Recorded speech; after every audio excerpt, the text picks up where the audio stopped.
Olá, meus amigos, tudo bem com vocês? Chegamos na parte derradeira do livro A Chave dos Grandes Mistérios. Sem muita enrolação, vamos dar início à nossa aula. Eu peço o seu like e a sua inscrição aqui no canal para fortalecer o nosso trabalho e eu quero que você compreenda, tá? Muitas coisas a gente deixa para aprender no finalzinho mesmo, tá? Existe todo um padrão, existe todo um caminho que a gente deve seguir para alcançar o verdadeiro objetivo. Porque tem gente que às vezes se atrapalha e não entende isso, tá? Tem um ensinamento de Jesus muito bonito, aliás, dois que eu vou trazer aqui para vocês, que é não dê aos cães as coisas santas e nem aos porcos as vossas pérolas. E também, à luz desse conhecimento, quando Jesus Cristo ele também fala sobre a questão de não edificar a casa sobre a areia e sim sobre a rocha, é disso aqui que estamos falando. Tá? Quando a gente vê, por exemplo, ali um G, 3 pontos, um A, 3 pontinhos, quem é iniciado na maçonaria vai compreender isso aqui. Obviamente que isso aqui ele é um sinal. Um sinal. Deixe seu like, se inscreva para fortalecer o nosso trabalho. Compreenda bem direitinho. Essa imagem aqui, que está nesse bendito livro aqui, ok? É um sinal. A palavra signo significa sinal. Quando eu falo signo Polex, quando eu falo signo Fidelis, eu estou falando de sinal de fidelidade. Quando eu falo de signo Polex, eu estou falando de sinal de força. Mas aqui a gente tem o nome de Deus, o círculo que simboliza o todo e obviamente, né, um sinal de uma cruz que está bem oculta aqui. Está bem oculta, mas ela está no centro de um círculo inferior. Entenda, antes de ter uma humanidade, já existiu uma cruz. Tá? Isso é importante para que você entenda isso. Não deixe de utilizar esse exemplo que eu acabei de dar. Antes de existir o mundo, já existia uma cruz. Então, essa imagem ela é alquímica. Então, no topo nós vemos o nome divino em hebraico, indicando que toda a verdadeira operação mágica não começa no homem, mas em Deus. No princípio absoluto, isso afirma que a magia elevada não é feitiçaria, mas ciência sagrada da ordem universal. O círculo representa o todo, o universo, né? Aquilo que não tem começo nem fim. Dentro dele reside uma cruz, símbolo do equilíbrio entre os opostos, né? Espírito, matéria, ativo, passivo, céu e terra. E a cruz divide o círculo em 4 partes, correspondendo aos 4 elementos. Ora, mas não é o quadrado que traz como exemplo os 4 elementos? Porque dessa vez o círculo está trazendo então dentro de si os 4 elementos. Ora, mas a Lua também não é dessa mesma maneira? A Lua tem 4 faces e também tem 4 elementos também. Entende que a gente às vezes quer pular as etapas? Entende que uma coisa que você aprendeu lá nos primeiros vídeos está casando com o que eu estou falando agora? Portanto, a imagem ela vai fazer muito mais sentido neste momento. Né? E os 4 planos de existência. E quais planos são esses? O plano espiritual, o mental, o astral e o físico. Ora, mas o espiritual não é o astral? Não. Porque existe o astral esblandecente e o resplandecente. E o astral inferior. Tá? Isso é importante compreender. Então, no centro aparece o nome sagrado. Normalmente associado ao tetragrama, indicando que Deus é o eixo do equilíbrio. Sem esse centro, os opostos entram em conflito com ele, né, tornando-se harmônicos então. Veja, o que está querendo dizer aqui não é que Deus ele vai entrar em desarmonia ou em conflito consigo, o lado positivo de Deus, o lado negativo de Deus, porque Deus é uma coisa só. Ele é o tudo e é o nada. Mas teve coisa que Deus criou e teve coisa que Deus não criou. Portanto, ele é tudo dentro da até onde ele criou. Por exemplo, a paternidade da mentira, ou seja, a mentira pertence a outra força e não a Deus. Então Deus não é a mentira, então Deus não é tudo. Ele é tudo até um ponto. Então, essa compreensão filosófica, ela tem uma extrema importância para quem vai fazer as suas operações. Então veja, as palavras em latim, como trono de justiça, coroa, medida e peso, assinam que o poder espiritual só se manifesta quando há ordem, ética, proporção e responsabilidade. A verdadeira magia não viola a justiça universal, ela a executa. A figura inferior mostra 2 círculos interligados semelhante ao símbolo do infinito, que remete o 8, mas é um 8 diferente. Isso representa a lei hermética da correspondência. Ah, mas você falou que o Caibalion não é um bom livro para ler. Calma lá. Calma lá. Quando a gente fala de Hermes, tem muito mais coisas, inclusive que vai além do Caibalion. Certo? O que está em cima é como o que está embaixo. O mago verdadeiro não cria nada do nada. É uma troca equivalente. Ele alinha o mundo inferior com o superior. A mão segurando a espada simboliza a vontade consciente. A vontade consciente, na magia elevada, a vontade não é desejo emocional, mas decisão lúcida, guiada pela razão e pela lei divina. A espada separa o verdadeiro do ilusório, o real do falso. É diferente de uma espada de dois gumes. Então, a frase in hoc signo vinces significa: por este signo vencerá, por este sinal vencerá. Não fala de guerra externa, mas de vitória interior, domínio próprio, subjugar as paixões e governar a si mesmo. O homem que se governa é um rei. O homem que se governa, ele é um rei. Em resumo, este símbolo, ele ensina que o verdadeiro poder mágico nasce do equilíbrio, da justiça, da consciência e da união com o princípio divino. Ele não promete milagres fáceis, mas transformação profunda. Quem o compreende não busca controlar os outros, mas tornar-se senhor de si mesmo e instrumento da ordem universal. E aqui essa imagem, né, que traz uma confusão danada que você não tem noção, porque fala do grande pentáculo tirado da visão de São João. Olha, mas como é que é o grande pentáculo? Cadê o número 5 aqui? Porque é penta. Ué, não é pentáculo? Não está falando de gnoses? Peraí, calma. Vamos entender direitinho aqui. É importante você deixar o seu like, a tua inscrição para fortalecer nosso trabalho. Porque isso aqui, essas imagens, só vai fazer sentido neste vídeo, repito, e deixo claro também.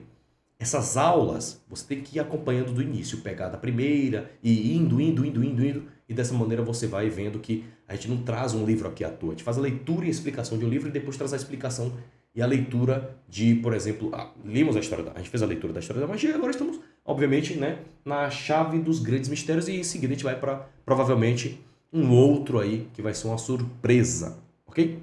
Mas veja, entenda, mas essa imagem, ela não é conhecida como o grande pentáculo tirado da visão de São João? De São João, e no contexto da magia elevada e do autoesoterismo, ela funciona como o mapa simbólico da criação, da consciência humana, da ação espiritual. Então, é simbólico? Então remete ao que isso aqui? Ao templo de Salomão? Vamos ver direitinho isso aqui, certo? Vamos lá, o que é que o Levi está querendo trazer com isso aqui? Da consciência humana, da ascensão espiritual. Então não é um desenho devocional comum, mas um diagrama iniciático. Então quando a gente observa, por exemplo, palavras como um G, 3 pontos, um A, 3 pontinhos, e aí aqui a gente fala de diagrama iniciático feito para ensinar leis universais, é porque todo aquele que compreende essas leis entende quão importante é ser o mais ético possível e trabalhar dentro da linha da moralidade. O mago verdadeiro trabalha dentro dessa linha, porque o macro e o micro estão interligados. Quem planta flor vai colher flor. E o bem com o bem se paga, outra paga, o bem não tem. Tá? Então no topo a gente lê microprosopus, né? Uma palavra difícil de pronunciar, né? Até hoje eu tenho uma dificuldade de pronunciar. Ou microprosopus, né? Como o colega fala assim bem rapidinho. Termo cabalístico que designa o homem celeste, o arquétipo do homem, ou seja, do humano perfeito. Neste caso é o espírito perfeito, né? Aí muita gente remete isso aqui a Maria, e é confuso. Como assim? O humano perfeito Maria? Entenda que quando quando a gente faz uma oração, né, muita gente tem um costume de olhar para o céu. Mas Maria, quando ela fazia as suas orações, ela olhava para o seu ventre, olhava para a sua barriga, porque dentro dela residia o próprio céu. Então, não é uma questão de cristandade que está envolvida aqui nas minhas palavras. Tem todo o sentido de que quem sabe do que eu estou falando vai compreender onde eu quero chegar. Termo cabalístico que designa o homem e tal. E aí chega aqui, ó. Ele representa o cosmo em miniatura, mostrando que o homem é um reflexo vivo do universo. Isso ensina que a verdadeira magia começa com o autoconhecimento, pois tudo que existe fora também existe dentro. Né? Então, aqui, ó. À direita aparecem os nomes, né? Atzilut, Briah, né? Yetzirah, Asiá. Os 4 mundos da Cabala. Eles indicam os níveis da realidade.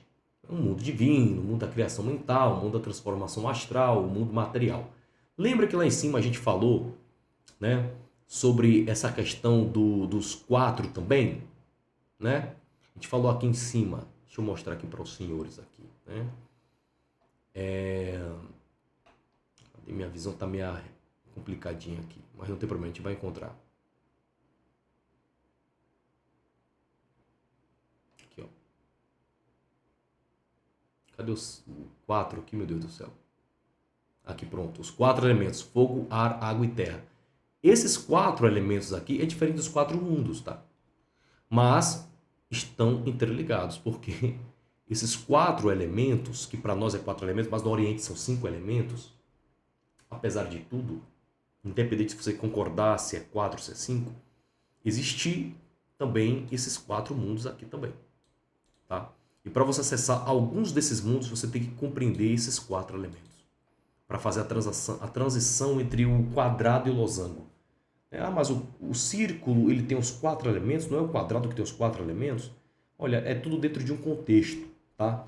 Quando a gente vê aqui, por exemplo, 4 elementos aqui, dentro de um círculo, é porque eles estão devidamente separados dentro do próprio círculo, mostrando a unidade dentro do universo. Tá? E Jaquim, Boaz, então tem todo o ensinamento por detrás disso aqui. Tá? Tem muita coisa aqui que envolve maçonaria que não faz sentido nenhum a gente trazer aqui. Então, vejam. Esses mundos mostram que toda coisa nasce no espírito antes de aparecer na matéria.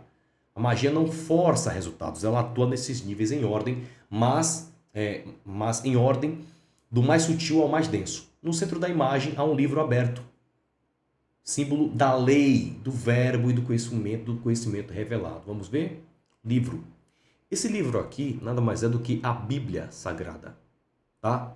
Muitos vão dizer que não, outros vão chamar apenas de o livro da lei.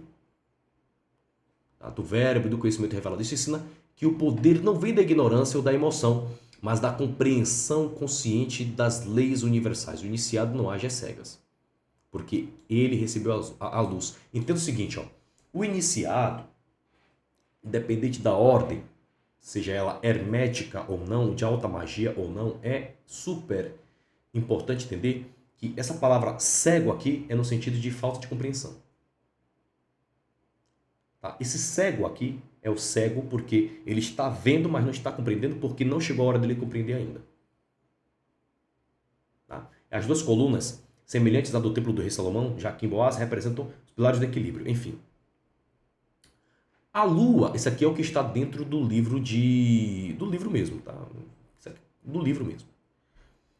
A lua, aos pés das colunas, simboliza o mundo psíquico, as emoções, os instintos e as ilusões.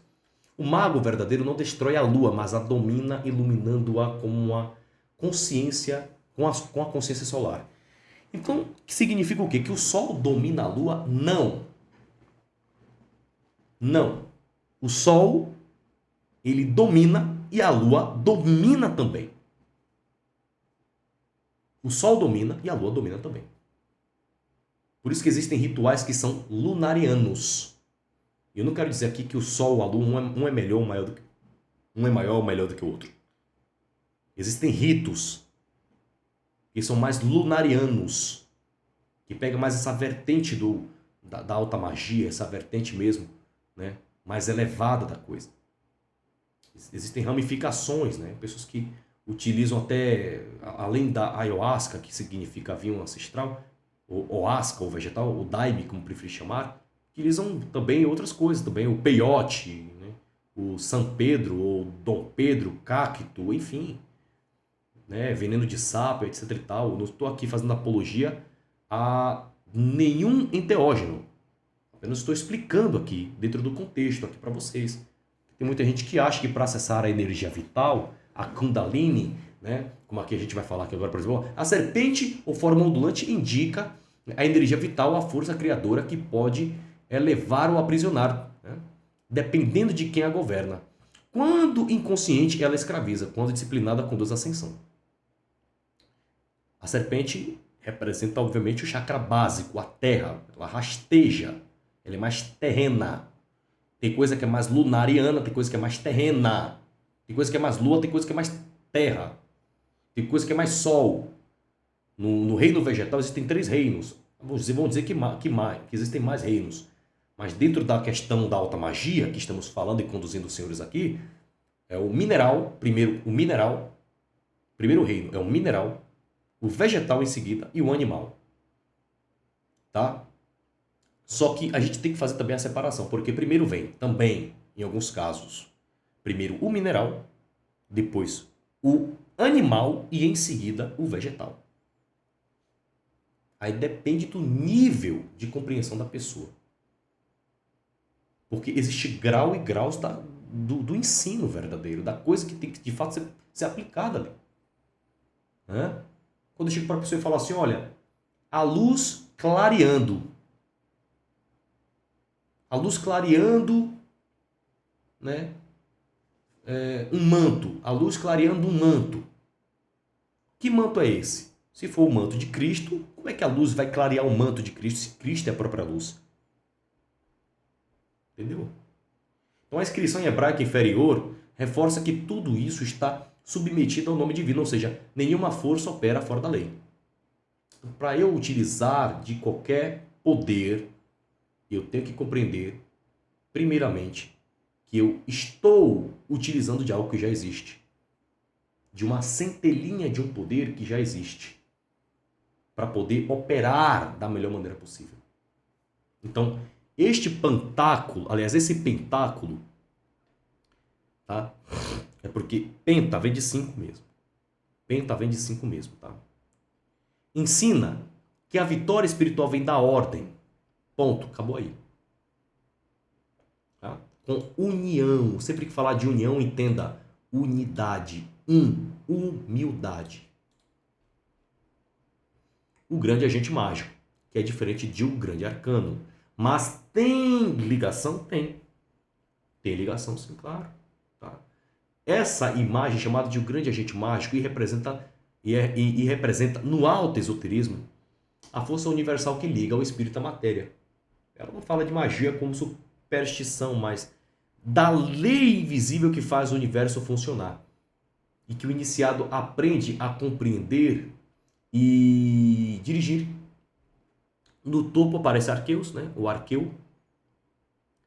O princípio inteligente da natureza, o roxo, né? O violeta, né? O coronário, portanto.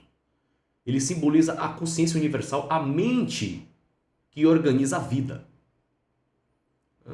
É a ideia de que o mundo não é caótico, mas governado por uma inteligência sutil. Nada acontece por acaso, portanto existe uma lei de causalidade. Causa de alguma coisa. Causa de alguma coisa. Olha a importância de se entender, de entender a parte filosófica da alta magia. Antes de rabiscar com carvão no chão, fazer símbolos, botar pedras como obeliscos de obsidiana, de citrino e não sei o quê. Óleo de cálamo e perere parará. Né? Olha a importância de se entender isso aqui. De que adianta eu praticar magia se dentro de mim há um caos que eu nem consigo governar? Repito, o homem que se governa é um rei. À direita está Azota, termo alquímico que designa energia primordial. Não tem nada a ver com cauda pavones. Depois a gente vai trazer um vídeo falando sobre, tá? A força viva presente em todas as coisas. O azote não é um elemento físico comum, mas o fogo secreto. O fogo remete ao que? Quando fala de fogo, fala do quê? Do espírito. E muita gente faz a separação entre o espírito e a alma. Eu costumo dizer que o espírito e a alma é a mesma coisa. Tá? Ah, mas a etimologia da palavra é diferente, portanto o significado é diferente. Tá dentro de que contexto? Estamos falando de que contexto aqui neste vídeo? Do que estamos falando? Presta atenção, não estou falando nada aqui à toa. Fogo secreto. Diferente de pedra filosofal. Tá? Que anima a matéria. Anima a matéria. É o combustível da transformação espiritual e alquímica.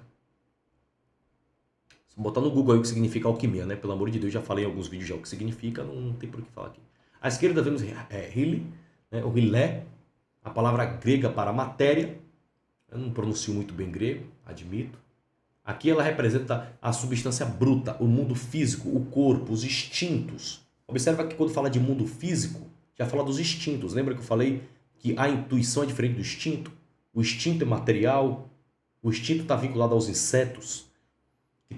Mas isso não significa que a intuição, portanto, que é a inteligência suprema, não está também dentro do instinto. Ora, se eu falo de intuição, que é parte de um todo da inteligência suprema, eu tenho que compreender e explicar para as pessoas também que aquele insetinho que está cavando um buraquinho no chão, fazendo a sua casinha ali, certo? Ele tem uma fração da inteligência cósmica.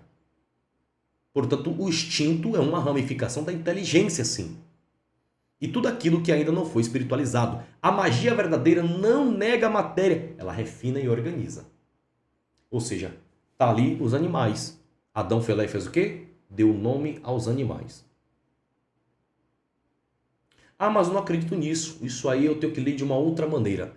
Cada um pode ler da maneira que achar melhor. A opinião é a opinião e a razão é a razão. Certo? No centro está a roda com símbolos. Vamos ver que roda é essa? Que símbolo é essa? A 10ª chave do tarô? Ora, mas isso aqui não é uma roda da fortuna?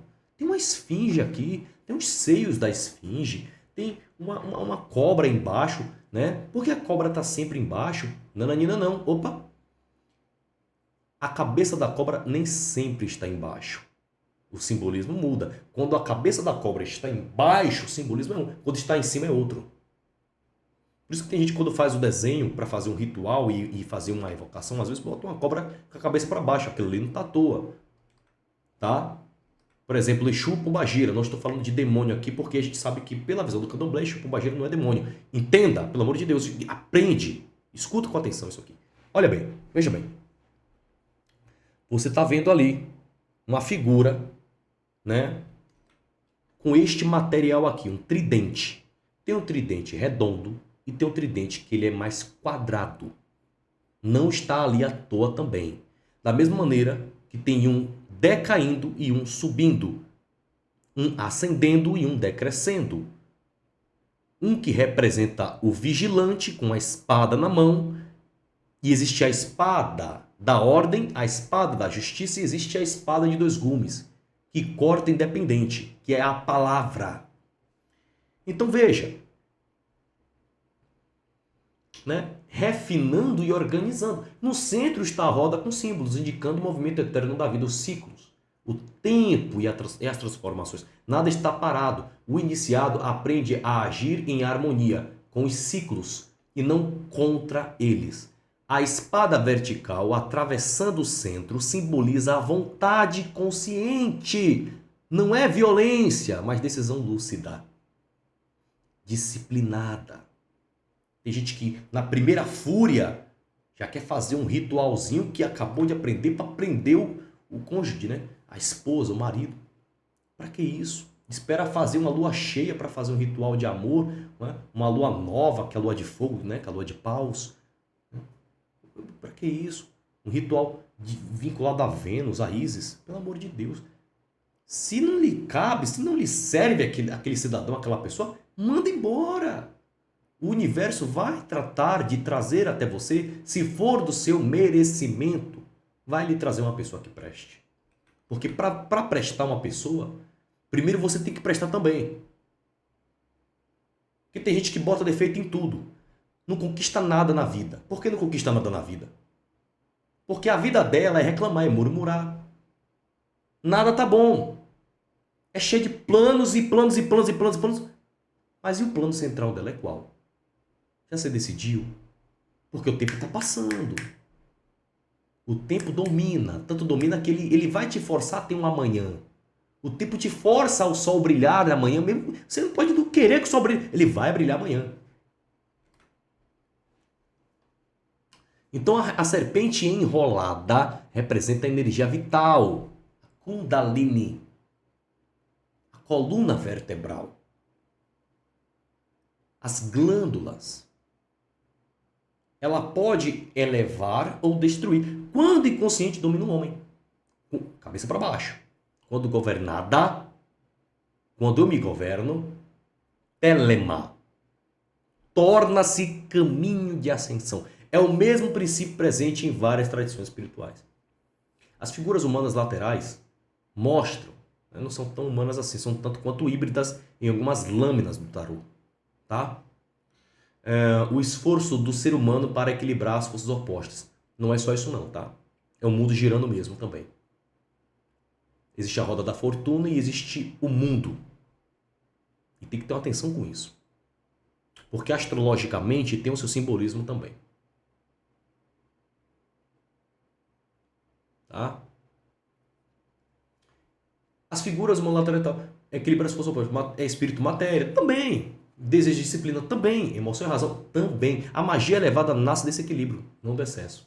O título, a 10ª chave do tarô, indica que este símbolo ensina uma lei iniciática. O verdadeiro poder não vem de rituais externos, mas do domínio interior das forças naturais e psíquicas.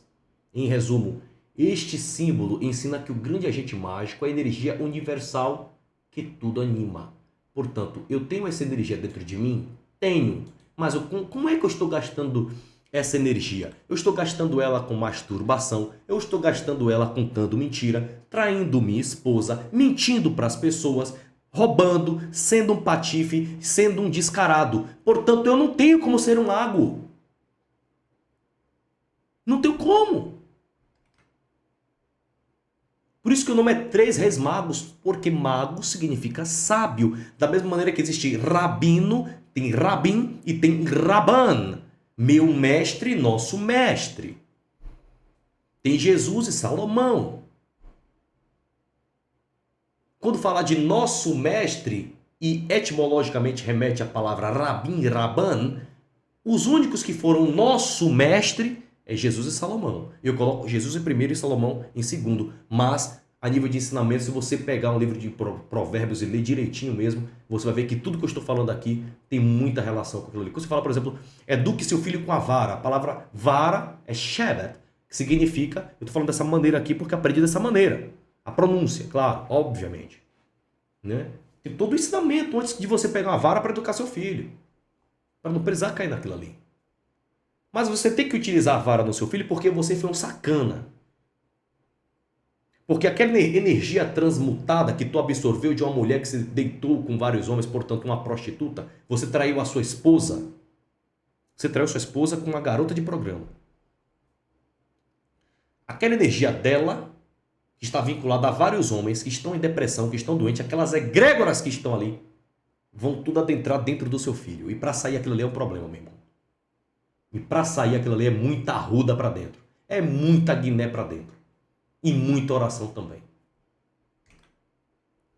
Então, o título, a 10ª chave do tarô, indica que este símbolo ensina uma lei iniciática. O verdadeiro poder não vem de rituais externos, mas do domínio interior das forças naturais e psíquicas. Em resumo, este símbolo ensina que o grande agente mágico é a energia universal que tudo anima. O mago não cria, nem a possui. Ele aprende a compreendê-la, é como se fosse um carro em movimento. Você vai conduzir, mas você não vai ser o combustível do carro. Você não vai ser o carro. Você vai estar pilotando algo que já existe. Respeitá-la e direcioná-la.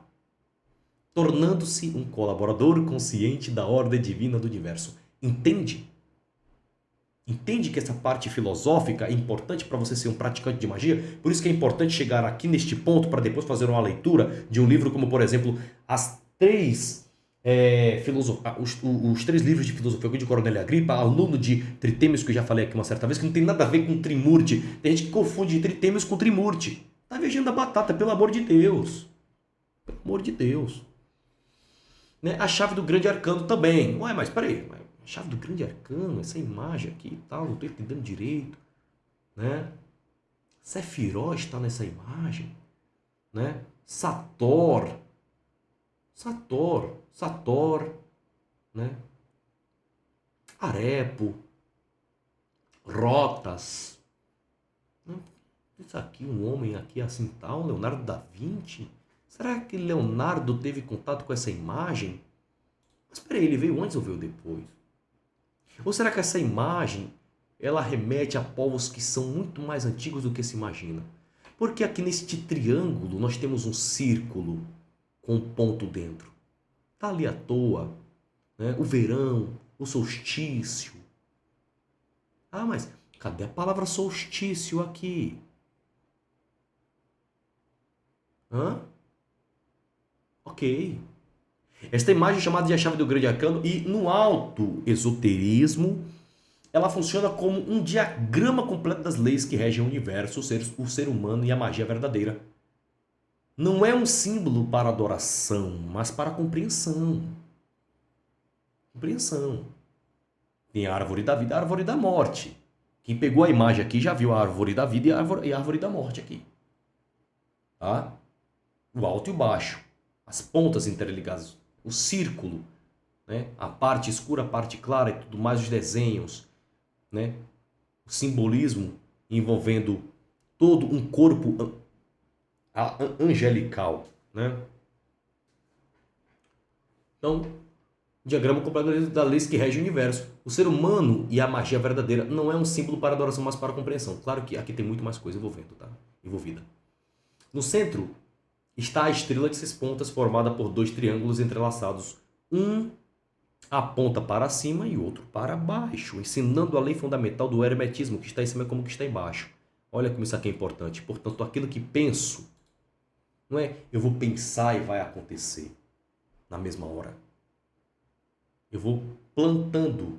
A semeadura, né? Ela não é obrigatória, mas a colheita ela é. E conforme eu vou plantando pensamento, eu vou colher aquele pensamento uma hora ou outra.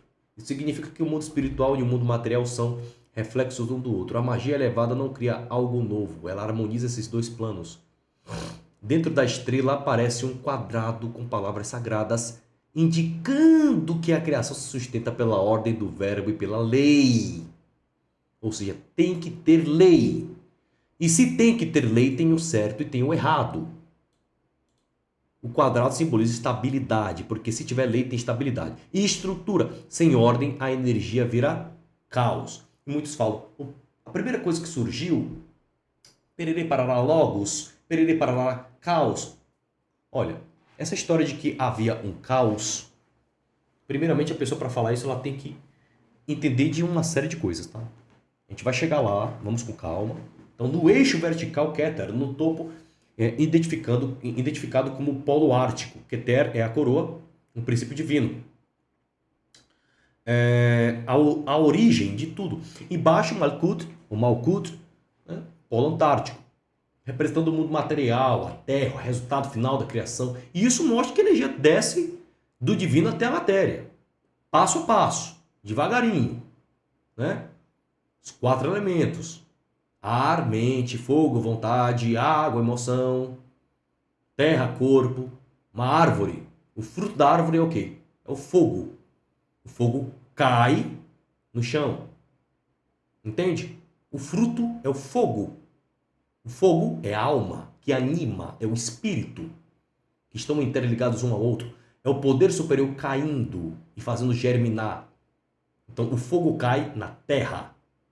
Na terra cresce a raiz, forma-se o corpo cresce atingindo o ar, produz suas folhas. As folhas, por sua consequência, elemento água, tá? Mas aí também tem outra interpretação também. Obviamente,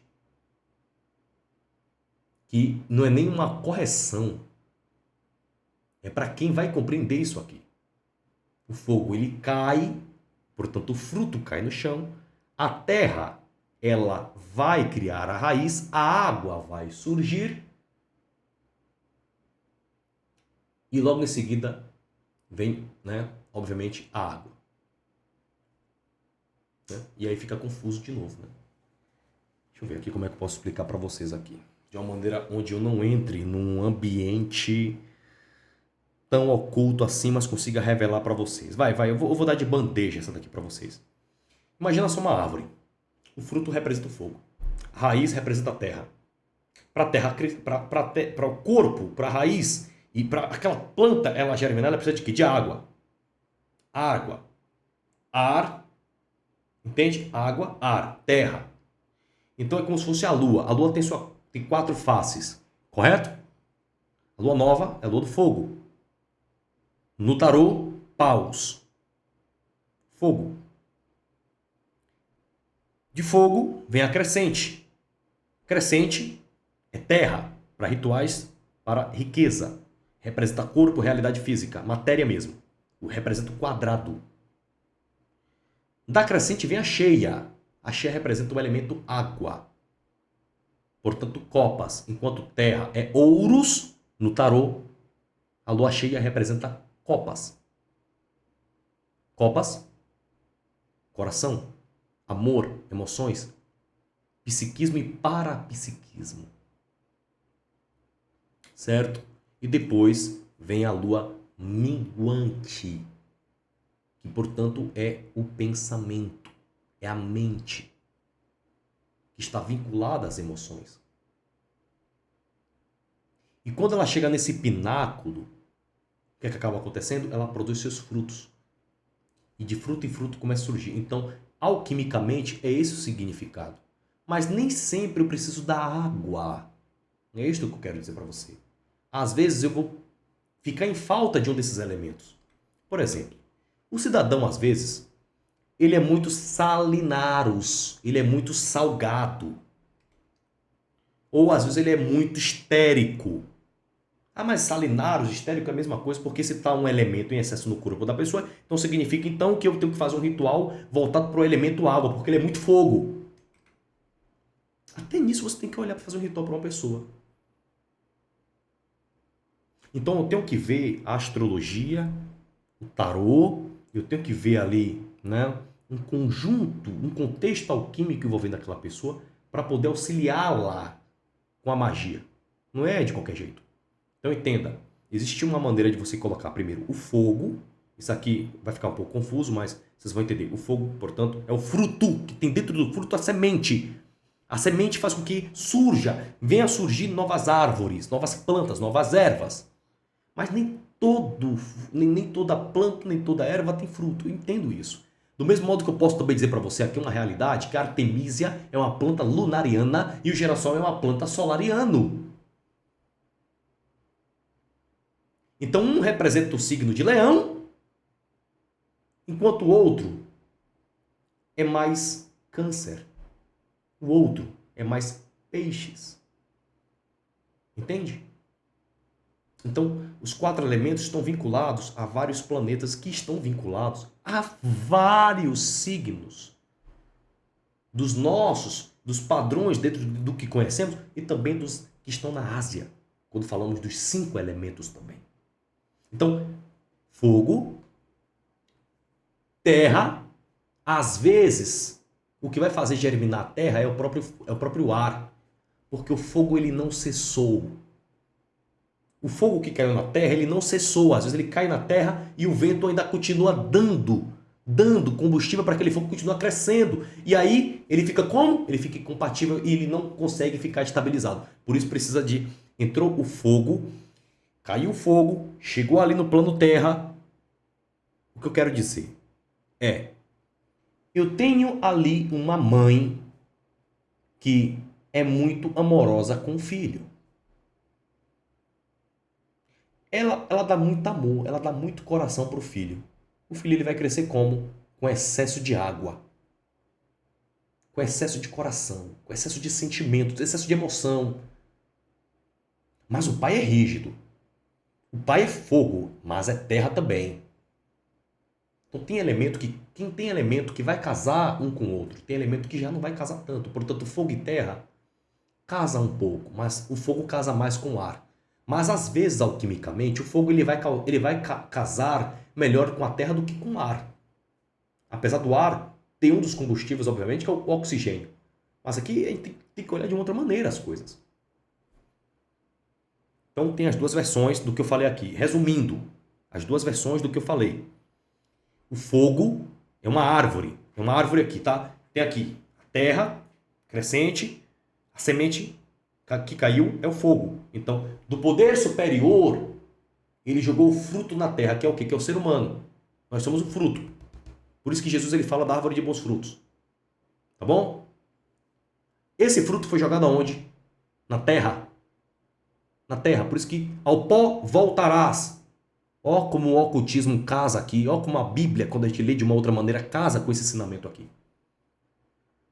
Aí, a água, a emoção, não ter um coração de pedra. Está escrito ou não está escrito isso sobre o coração de pedra? Está escrito. Porque se você não tem um coração de pedra, você atinge o ar, que é o pensamento ligado a uma verdadeira emoção, para que você atinja o telema, a vontade, a ação verdadeira, a lua minguante, a espada. Esses elementos precisam estar equilibrados. Se um domina o indivíduo, entra em desequilíbrio espiritual psicológico. A magia verdadeira é equilíbrio interno, não pode ser externo. Por isso que é importante dar Nicolas Flamel e Paracelsus. A magia verdadeira é o equilíbrio interno, não pode ser externo. As figuras animais representam forças instintivas e arquetípicas. Olhe Jung aí. Elas, e muita gente fala, Jung não estudou no Egito, as coisas do Egito, não estudou hermetismo, não estudou alta magia nem nada. Calma lá, hein? Porque essa questão de arquétipo aqui vem de muito antes de Jung, tá bom? Já falei aqui que as pessoas têm essa mania de falar que, descobriu. Tem coisas que de fato são descobertas mesmo, mas antes de ser descobertas, teve um poder lá em cima que já havia criado antes de alguém descobrir. Então, descobriu por segundo. Descobrir por segundo por exemplo, de ser primaz. Descobrir por segundo é diferente de ser um primaz. Elas mostram que o ser humano carrega em si naturezas múltiplas. Razão, emoção, instinto e espírito. O iniciado não destrói essas forças, elas as governa. Os pequenos diagramas laterais indicam ciclos, movimentos e correspondências planetárias, ensinando que tudo obedece ritmo, a lei do ritmo aí. Olha a lei do ritmo aí. Agir fora do tempo, e também quando a gente fala de tempo, obviamente, né, é do lugar, porque o lugar e o tempo é a mesma coisa. Certo gera fracasso. Agir em harmonia gera realização. Realização. Então, a inscrição hebraica inferior reforça que todo esse sistema está submetido ao nome divino, ou seja, a lei universal. Nada pode ser usado legitimamente fora dessa ordem. Então, o grande arcano é o conhecimento do equilíbrio entre o céu e a terra. Quem é o ser mais equilibrado que pisou aqui na terra? Foi quem? Foi Jesus. O mais equilibrado de todos? Jesus. Que alguns conhecem. Mas para outros foi Siddhartha Gautama, para outros foi o mestre Gabriel, para outros foi... E outra coisa, tá? Quando a gente vai falar do mestre Gabriel, criador da Associação Beneficente do Vegetal, tá? Tem que deixar claro o seguinte, ó. É importante apurar muitos ensinamentos que estão ligados a ele, tá bom?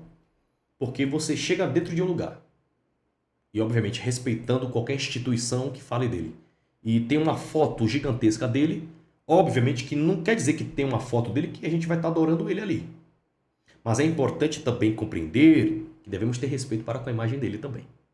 Tá? Porque tem uma série de ensinamentos. E o que torna o ser humano imortal, portanto, o que torna ele um grande arcano, é o conhecimento que a gente adquire e salvamos vidas com aquele ensinamento que ele passou para a gente. Então, é isso que significa também um grande arcano. Não quer dizer que o grande arcano é só Jesus. Jesus é um exemplo do que a gente pode um dia ser. Podemos um dia nos santificar. Podemos um dia, né, se tornar, né, uma figura semelhante, vão dizer que não, obviamente, ao Messias.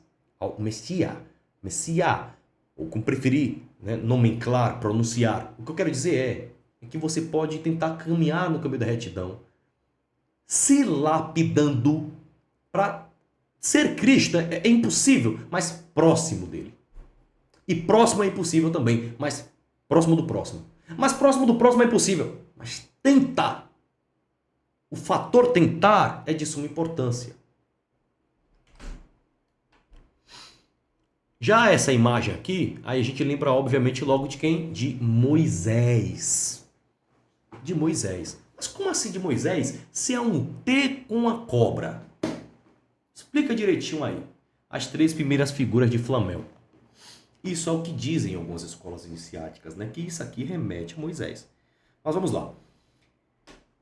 E no contexto da alquimia espiritual e no autoesoterismo, ela ensina de forma simbólica o processo inicial da transformação do ser humano. Tá? E não se trata de química como mais de alquimia interior. Isto é, a arte de transformar a consciência com a ciência. A figura central mostra uma luz em forma, uma cruz em forma de T. Quem pegou, pegou. A cruz é uma luz. Entenda, na maioria das vezes, quando você pega a palavra cruz em um texto como esse, é luz que está querendo transmitir naquela frase ali. Não tem nada a ver uma coisa com a outra. Tá certo, camarada. Tá certo então. É uma cruz em forma de T, sobre a qual se enrola uma serpente. A cruz representa a matéria, então não é cruz, então é um T. Então, o simbolismo está equivocado aqui. Alguma coisa, ou você está certo e o autor está errado. Ou os grandes professores estão errados. Ou eu estou errado. A cruz representa a matéria. Tá? A matéria, o corpo, a vida concreta. Errado. Ó a pegadinha. A cruz representa a luz. Aquilo que é fixo e visível, nem sempre é fixo, nem sempre é visível. A serpente simboliza a energia vital, de fato, a força viva. Tá? Quando a serpente se enrola na cruz, o ensinamento é claro. A energia deve ser elevada e disciplinada dentro da matéria e não desperdiçada. Se eu for cavar um buraco, você concorda comigo que aquela areia que eu cavei ainda vai continuar existindo? Mesmo que haja uma alteração e aquela areia se torne vidro, aquela areia não vai deixar de existir. Vai ser transformado. Um dia eu e você a gente vai morrer. Mas o ensinamento é o que purifica a alma. A alma, ela fica doente quando há ausência de aprendizado. Quando há ausência de ensinamento. A alma, ela morre, ela perde sua energia suprema e máxima quando há escassez de conhecimento. Portanto, a alma, quando há escassez de conhecimento, ela está doente. Então, ela foi o quê? Uma alma desperdiçada. E essa serpente subindo indica o despertar progressivo da força interior. Nem sempre. Depende da quantidade de cobras. Neste caso aqui é uma cobra só. A gente vê que é uma cobra só. Tá? E ela não forma o 8.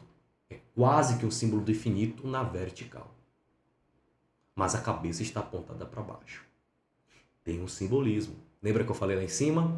Dar de bandeja tudo de graça também é muito fácil, hein? Vamos lá, vamos seguir em frente. Seguindo em frente a gente aprende. Se educa pela vontade e pela razão. Né? E pela razão. Ela conduz à iluminação. É a lei, é a mesma lei presente em muitas tradições. E, obviamente, a energia que pode aprisionar é a mesma que pode libertar. Nem sempre. Nem sempre. A energia você vai fazer um ritual, por exemplo, para Baalzebu, né? Para Caifás, para Ferrabras. Não sei se você vai conseguir se libertar daquilo ali, não. Talvez em outra encarnação. Ou talvez se haja uma misericórdia diante da sua ignorância. Tá? No canto inferior esquerdo aparece a figura do primeiro septenário, representada por um símbolo semelhante ao infinito ou a 2 círculos unidos. Ela ensina que tudo começa pela dualidade. O que é que está querendo dizer aqui? Que no início existia somente um ou 2? Ou existia o 1 e o 2 ao mesmo tempo? Então quer dizer então que no início já existia espírito e matéria, tudo junto? Razão e emoção, tudo junto? Já existia a luz e a sombra? Ora, porque se existe luz tem que ter sombra? Nananina não. Porque se dentro do contexto espiritual só existia luz, não havia espaço para ter sombra.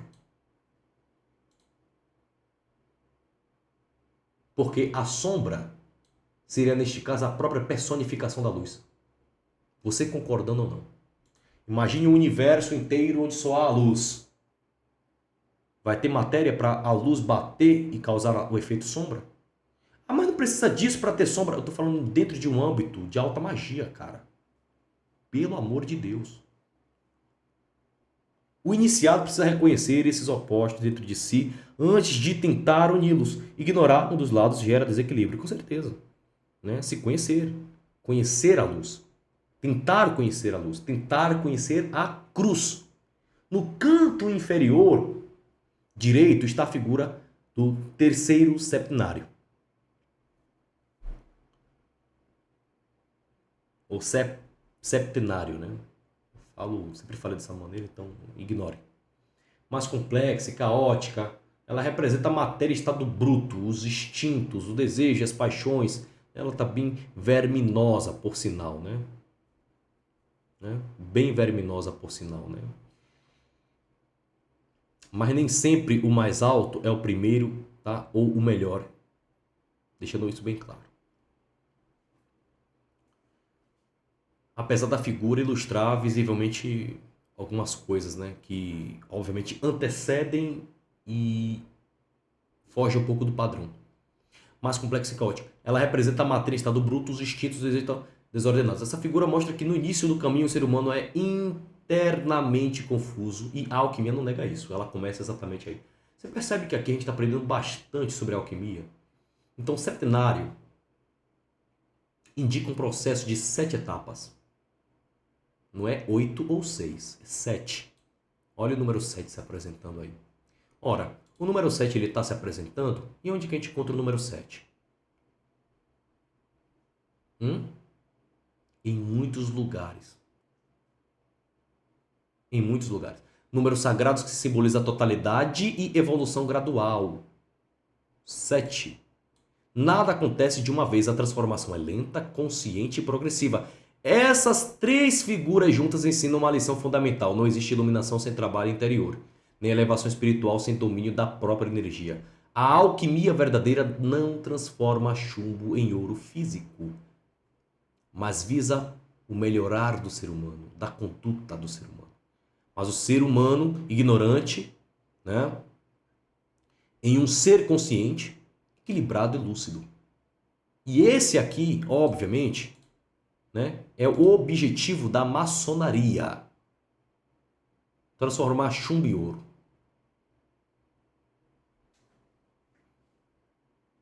Em resumo, esta imagem ensina que o primeiro passo do caminho esotérico é reconhecer a própria natureza, disciplinar a energia vital e unir os opostos dentro de si. Sem isso, não há magia elevada, apenas ilusão. E, obviamente, os mistérios do Templo de Salomão. Que, obviamente, tem algumas religiões aí que estão se apropriando de ensinamentos maçônicos, né? Não vou citar aqui os nomes para ficar aí, né, iludindo pessoas. A pessoa entra numa ordem iniciática e fica soprando coisa aí do lado de fora. Você vê que tem um limite para tudo que eu ensino aqui. Eu não chego aqui ensinando como é um ritual, deixa de ser, e dando segredinho, mistério. Eu estou dando aqui segredo e mistério de alta magia, de espiritualidade. Para você poder praticar magia. Certo? Porque tudo isso aqui que eu estou falando dentro do âmbito filosófico vai melhorar você. Vai auxiliar você. Mesmo que você não faça prática nenhuma das que eu vou ensinar aqui. Seja uma água da arte, seja um voodoo, seja o que for. Tá? Esta imagem é intitulada Os Mistérios do Templo de Salomão. E no alto esoterismo ela não descreve um edifício físico, mas o templo interior do ser humano e o caminho da sua constituição espiritual. Tudo aqui é simbólico, progressivo e pedagógico. Aqui vamos mudar o texto. Pedagógico, ele só vai até o primeiro degrauzinho aqui. Esse primeiro degrau. 1, 2, 3, 4, 5, 6, 7, 8, 9, 10. Ah, mas não é assim que se conta. Mas o fogo está aqui em cima. Claro, o fogo significa alma. Óbvio que o fogo vai estar em cima. E o sol remete o fogo, o calor remete o fogo, o calor remete o sol. Tá? Pedagógico para a criança, até a imaturidade. Quando sobe e ascende, muda. Tá? Pedagógico. Muda para ensino para adulto. Olha o Vênus aqui, que simboliza o amor, que representa também a mulher, que representa também uma série de outras coisas. Olha o tanto de simbolismo que tem aqui. Então tem que ter atenção com isso. Então a base, em forma de altar, com degraus, representa o mundo material, a prática de vida. Que também, obviamente, é a vida prática. Eu praticar o bem. Os degraus indicam que ninguém salta diretamente ao conhecimento superior. Portanto, a elevação é gradual. Degrau por degrau. Feita por esforço, disciplina e consciência. O fogo sob a base simboliza a energia vital que sustenta toda a obra. E sem essa força nada se constrói. Nada se constrói. Então quer dizer então que Deus ele tem um grau dele? Tem o grau dele. E os degraus a gente vai buscando. Grau, degrau, degrau. Grau, degrau, degrau. Degrau porque é ele que tem que dar grau. Quem tem que buscar o grau somos nós. Degrau porque ele tem que dar o grau. O grau para compreender. O grau para tirar o deserto da cabeça da pessoa. Daí o termo caminhar no deserto. A base em forma de altar com degraus representa o mundo material, a vida prática. Elevação do grau, a energia vital que sustenta toda a obra. Sem essa força nada se constrói. Logo, acima está a base e o grau. E o grau. Ensinando que todo crescimento exige fundamento sólido. O corpo central, em forma de cruz, obviamente indica o equilíbrio dos opostos. Enfim. Onde estávamos? Indica o equilíbrio dos opostos. À direita e à esquerda aparecem expressões ligadas aos sentidos, até me perdi. E as polaridades do ser, ação e receptividade, razão e emoção. O iniciado deve harmonizar ambos os lados, não negar nenhum. O erro comum é viver só de instinto ou só de razão. O templo exige união. Acima da cruz, dentro do triângulo, surgem os princípios superiores. O triângulo representa o espírito, a consciência elevada, e ele mostra que quando o ser humano equilibra o corpo, mente e emoções, torna-se apto a receber o conhecimento superior. No topo se lê o lugar do entendimento. Esse é o ponto mais alto do templo. A consciência desperta. Não é crença cega, nem emoção religiosa, mas compreensão clara das leis da vida. Aqui termina a ignorância e começa, obviamente, a sabedoria. Portanto, o oposto da ignorância é sabedoria, inteligência. Triângulo também ensina, por isso tem muito símbolo, muito de rituais que se utiliza triângulos. Justamente por conta disso, não somente envolvendo, obviamente, Engstrom, mas também outras coisas mais. Também ensina que o conhecimento verdadeiro é hierárquico. Primeiro, a base, vida prática.